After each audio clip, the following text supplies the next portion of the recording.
হুব্বুদ দুনিয়া রাসু কুল্লি খাতিয়া, দুনিয়ার মোহাব্বত হলো সমস্ত পাপের মূল। দুনিয়ার মোহাব্বত যার অন্তরে ঢুকে যাবে, ওই বান্দা বান্দির দ্বারা সব সময় পাপ অন্যায় হবে। এই জন্যই খেয়াল করে দেখবেন, মানুষ কেন চুরি করে, ডাকাতি করে, কেন নিপীড়ন করে, নির্যাতন করে। একজন মানুষ কেন চুরি করে, খেয়াল করে দেখবেন মালের মোহাব্বত তার অন্তরে ঢুকে গেছে, টাকা পয়সা সম্পদের লোভ তার ভিতরে ঢুকেছে। সেজন্যই তো সে চুরি করে, যে তার সম্পদ দরকার, পয়সা দরকার, টাকা দরকার। একজন মানুষ কেন ডাকাতি করে, খোঁজ নিয়ে দেখবেন মালের মোহাব্বত তার অন্তরের ভিতরে ঢুকেছে। ঠিক না ঠিক বলে? মালের মোহাব্বত যদি অন্তরে ঢুকে যায়, ওই বান্দার দ্বারা অপরাধ হবে। দেখবেন মানুষ ব্যবসায় বসে আছে, দোকানে বসে আছে, নামাজের সময় চলে যাচ্ছে, নামাজ পড়ছে না, মসজিদে আসছে না। কেন আসছে না? যে সে মনে করছে যদি আমি নামাজ পড়তে যাই আধা ঘন্টা বা 20 মিনিট দেরি হবে, আর এই সময় অনেক কাস্টমার আসতে পারে, আমার বেচা কিনা করতে হবে।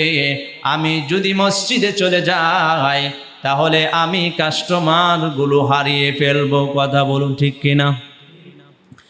এই দুনিয়ার মালের মোহাব্বতের কারণে আল্লাহর হুকুম লঙ্ঘন করছে, আল্লাহর বিধান সে তরক করেছে।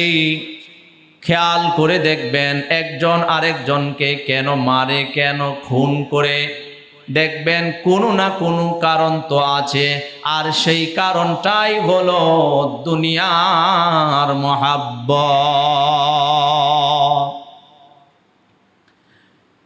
এক নেতা আরেকজনকে কেন মারে, একজনের বদনাম আর একজনের বদনাম কেন করে, এক নেতা আরেক নেতাকে কেন খুন করে, কয় কেন? কয় পদের লোভ তার ভিতরে ঢুকছে। সে মনে করছে আমি যদি তাকে সমাজ থেকে বিতাড়িত করতে পারি, আমি যদি তাকে দুনিয়া থেকে যদি শেষ করতে পারি, এরপরে আমি এই গদিতে বসতে পারবো। এই পদের লোভের কারণে সে এমন অন্যায়ের সাথে জড়িত হয়ে যাচ্ছে, তার আপনজন এমনকি তার কাছের লোকদেরকে সে খুন করে ফেলে। ঠিক না বেটি? ভাই ভাইকে খুন করে ফেলে, আপন বাবাকে খুন করে ফেলে, এমনও আছে দেখা যায়। কয় কেন? কয় ছেলের ভিতরে টাকার লোভ, সম্পদের লোভ দিলের ভিতরে ঢুকেছে।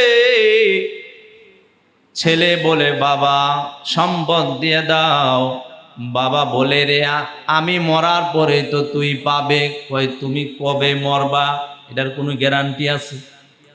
বলে কিনা? বলে এ বাবা আমার এখন পয়সা দরকার, জমিন আমার টাকা পয়সা দরকার, আর তুমি কবে মরবা এরপরে আমি পাবো। বাবা এতবার বোঝায়, সন্তান মানতে চায় না। আর যদি সন্তানটাই যদি নেশায় জড়িত হয়ে যায়, ওই বাপ ওই মা বাবার তো আর দুনিয়া থাকতেই পারে না। আজ সকালে একজন গার্ডিয়ান আমাকে বলেছে, আমার সন্তান নেশাগ্রস্ত হইয়া ছেলেটা এত বিপদগামী হয়েছে। মাঝে মাঝে আইসে আমাকে বলতো, আমাকে এখনই 5 লক্ষ টাকা দাও, নতবা তোমাদের দুজনকে মেরে আমি চলে যাব। নাউজুবিল্লাহ বলে। বাবা কান্নার কণ্ঠে বলতেছিল যদি টাকা না দেই। মাঝে মাঝে বলতো বাড়ি এবং জমিনের দলিল পত্রগুলো আমাকে দাও, আমি এগুলো বিক্রি করব। কই যদি না দিতে চাই তা আমাকে মেরে ফেলতে চায়। ভয়ে কাগজ দিয়ে দিতাম, কিন্তু জমিন যখন বিক্রি করতে যাইতো মানুষ বলতো তোমার বাবা তো এখনো আছে, যদি জমিন তুমি বিক্রি করতে চাও বাবাকে নিয়ে আসো। বাবা যায় না, জমিনও বেচতে পারে না। আর এই দিক দিয়ে মা বাবাকে গড়ে আইসা অনেক প্রহার করেছে, রক্তাক্ত করেছে। বাবাও তাকে সামান্য প্রহার করার কারণে ছেলেটা আত্মহত্যা করেছে। নাউজুবিল্লাহ। এই চিন্তা করে দেখেন কত বড় বিপদগামী হয়েছে। আল্লাহ পাক আমাদেরকে এই ধরনের সন্তানদের থেকে হেফাজত করে বলেন আমিন। আমি ওনাকে বলছি যে মারা গেছে বেশ ভালো হয়েছে। এটা দুনিয়াতে থাকলে আপনাকে সারাটা জীবন আপনাদের দুজনকে তিলে তিলে কষ্ট করে দিত। এর চেয়ে বেলা মারা গেছে নিজে নিজে, এটা থেকে অন্তত আপনারা বাঁচছেন। কিন্তু বাবা তো সন্তানের মায়া তো আর ছাড়তে পারে না। চোখ দিয়ে অনেকক্ষণ আজকের ঘটনা আজকে আমাকে বলছে। আল্লাহ হেফাজত করে বলেন আমিন।